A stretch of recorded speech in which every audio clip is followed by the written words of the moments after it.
Hello friends, welcome to inTamil channel. இன்றைக்கி நம்ம பார்க்க போகிறது என்னென்னு பார்த்தீங்கன்னா சேமியா ரவை கிச்சடி. இந்த சேமியா ரவை கிச்சடி கொஞ்சம் டிஃப்ரெண்ட் டேஸ்ட்டில் சாப்பிட்றதுக்கு ரொம்பவே இன்ட்ரெஸ்டிங்காக இருக்கும். அதுவும் சுட சுட தேங்காய் சட்னியோடு சேர்த்து சாப்பிடும்போது ரொம்பவே சூப்பராக இருக்கும். வாங்க இந்த சேமியா ரவை கிச்சடி எப்படி செய்யலான்னு பார்க்கலாம். முதல்ல ஒரு பேனில் கொஞ்சமாக நெய் சேர்த்துக்கோங்க. அது கூட ஒரு கப் சேமியாவை இப்போ நம்ம சேர்த்துக்கலாம். அடுப்பை மீடியம் ஃப்ளேமில் வச்சு இப்போ நாம் இதை வறுத்து எடுத்துக்கலாம். உங்கள்கிட்ட ஆல்ரெடி வறுத்த சேமியா இருந்தாலும் கொஞ்சமாக நெய் சேர்த்து ஒரு 2 நிமிஷம் வறுத்து எடுத்துக்கோங்க. கொஞ்சம் நேரத்தில் பார்த்தீங்கன்னா சேமியா நல்லா வறுபட்டு நல்லா லைட் கோல்டன் கலருக்கு சேஞ்ச் ஆகிருக்கும். இப்போ பாருங்கள், சேமியா நல்லா வறுபட்டுருச்சு. இப்போ நாம் இதை எடுத்து தனியாக வச்சிடலாம்.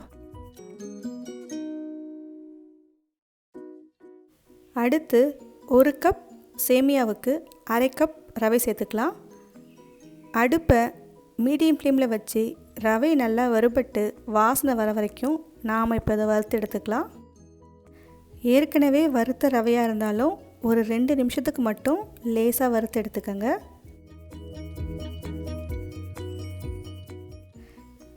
இப்போ பார்த்தீங்கன்னா ரவை நல்லா வறுபட்டு வாசனை வர ஆரம்பிச்சிடுச்சு. கலரும் லேசாக மாற ஆரம்பிக்குது. இப்போ நம்ம ஸ்டவ் ஆஃப் பண்ணிவிட்டு இதை தனியாக எடுத்து வச்சிடலாம். அடுத்து ஒரு பேனில் ஒரு 2 டேபிள் ஸ்பூன் மட்டும் எண்ணெய் சேர்த்துக்கோங்க. எண்ணெய் லேசாக சூடானதும் ஒரு 1/4 ஸ்பூன் கடுகு போட்டு தாளிச்சிக்கோங்க. கடுகு பொரிஞ்சதும் ஒரு அரை டேபிள் ஸ்பூன் உளுத்தம்பருப்பு, அரை டேபிள் ஸ்பூன் கடலைப்பருப்பு ரெண்டையும் ஒன்றா சேர்த்துக்கலாம். பருப்பு ரெண்டையும் ஒரு 30 செகண்ட்ஸ் மட்டும் லேசாக வதக்கி விட்டுக்கோங்க. அடுத்து கொஞ்சமாக கருவேப்பிலை சேர்த்துக்கலாம். கருவேப்பிலை பொரிஞ்சதும் ஒரு பெரிய சைஸ் வெங்காயத்தை சின்ன சின்னதாக கட் பண்ணி இப்போ நம்ம சேர்த்துக்கலாம்.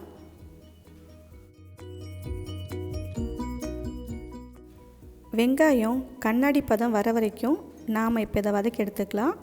வெங்காயம் கலர் மாறணும்னு அவசியம் இல்லை, கண்ணாடி பதம் வந்தால் போதும். அடுத்து பொடியாக நறுக்கிய இஞ்சி 1 ஸ்பூன் சேர்த்துக்கலாம். அடுத்து ஒரு சின்ன சைஸ் தக்காளியை பொடியாக கட் பண்ணி சேர்த்துக்கோங்க. கிச்சடியில் தக்காளி ரொம்ப மசிஞ்சு வதங்கக்கூடாது, லேசாக வதங்கினா போதும்.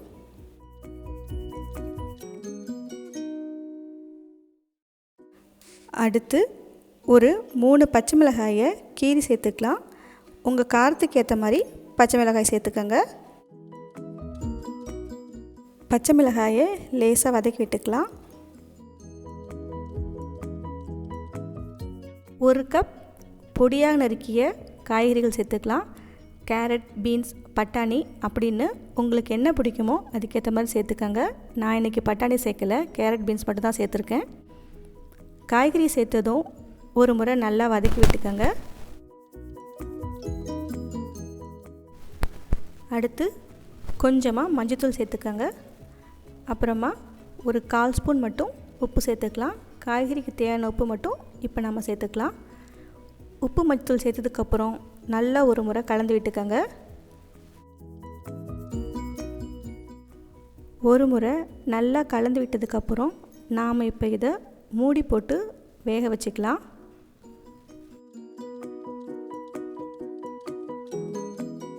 அடுப்பை லோ ஃப்ளேமில் வச்சு ஒரு 3லேருந்து 5 நிமிஷம் வரைக்கும் இதை நம்ம வேக வச்சு எடுத்துக்கலாம்.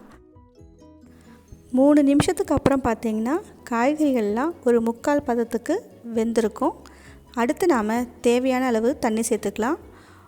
1 கப் சேமியா அரை கப் ரவைக்கு 3.5 கப் தண்ணி சேர்த்துக்கலாம். அப்போ தான் சரியாக இருக்கும். உங்களுக்கு கிச்சடி இன்னும் குலைவாக வேணும்னு நினச்சிங்கன்னா இன்னும் கூட ஒரு அரை கப் தண்ணி சேர்த்துக்கலாம்.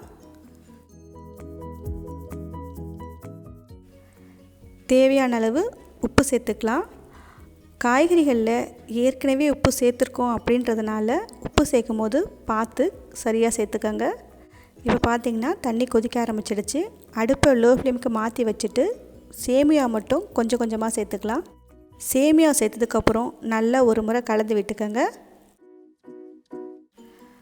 அடுப்பை மீடியம் ஃப்ளேமில் வச்சு சேமியாவை மட்டும் ஒரு 2 நிமிஷத்துக்கு வேக வச்சுக்கலாம். 2 நிமிஷம் கழித்து பார்த்திங்கன்னா சேமியா ஓரளவுக்கு வெந்திருக்கும். அடுத்து நாம் வறுத்து வச்ச ரவையை சேர்த்துக்கலாம். ரவையை சேர்க்கும் போதும் அடுப்பை லோ ஃப்ளேமுக்கு மாற்றி வச்சுடுங்க. ரவையை சேர்த்ததும் கட்டி இல்லாமல் நல்லா கலந்து விட்டுக்கோங்க. கட்டி இல்லாமல் நல்லா கலந்து விட்டதுக்கப்புறம் நாம் இப்போ இதை மூடி போட்டு வேக வச்சுக்கலாம். அடுப்பை லோ ஃப்ளேமுக்கு மாற்றி வச்சுட்டு ஒரு 3 நிமிஷம் வரைக்கும் மூடி போட்டு வேக வச்சுக்கோங்க. 3 நிமிஷத்துக்கு அப்புறம் பார்த்திங்கன்னா கிச்சடியில் தண்ணியெல்லாம் சுத்தமாக போயிருக்கும். சேமியா ரவை ரெண்டுமே நல்லா சாஃப்டாக வெந்திருக்கும். இப்போ நாம் 1 ஸ்பூன் மட்டும் நெய் சேர்த்துக்கலாம். நெய் சேர்த்து நல்லா கலந்து விட்டுக்கோங்க.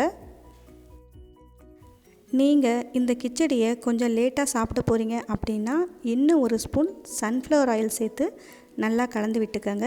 அப்போ தான் கிச்சடி உங்களுக்கு கட்டியாகாமல் நல்லா சாஃப்டாகவே இருக்கும். எல்லாத்தையும் கலந்து விட்டுட்டு திரும்பவும் 1 நிமிஷம் மூடி போட்டு வச்சிடலாம். 1 நிமிஷத்துக்கு அப்புறம் நாம் திறந்து பார்த்திங்கன்னா நல்லா சாஃப்டாக சேமியா ரவை கிச்சடி நமக்கு தயாராகிருக்கும். இப்போ நம்ம ஸ்டவ்வை ஆஃப் பண்ணிவிட்டு கடைசியாக நறுக்கிய கொத்தமல்லி சேர்த்துக்கலாம். சேமியா ரவை கிச்சடி சுட சுட தயாராகிடுச்சு. இந்த ரெசிபி நீங்கள் வீட்டில் ட்ரை பண்ணி பார்த்துட்டு எப்படி இருக்குன்னு சொல்லுங்கள். இந்த ரெசிபி உங்களுக்கு பிடிச்சிருந்தா லைக் பண்ணுங்கள், ஷேர் பண்ணுங்கள். inTamil சேனலுக்கு சப்ஸ்கிரைப் பண்ணுங்கள். தேங்க்ஸ் ஃபார் வாட்சிங்.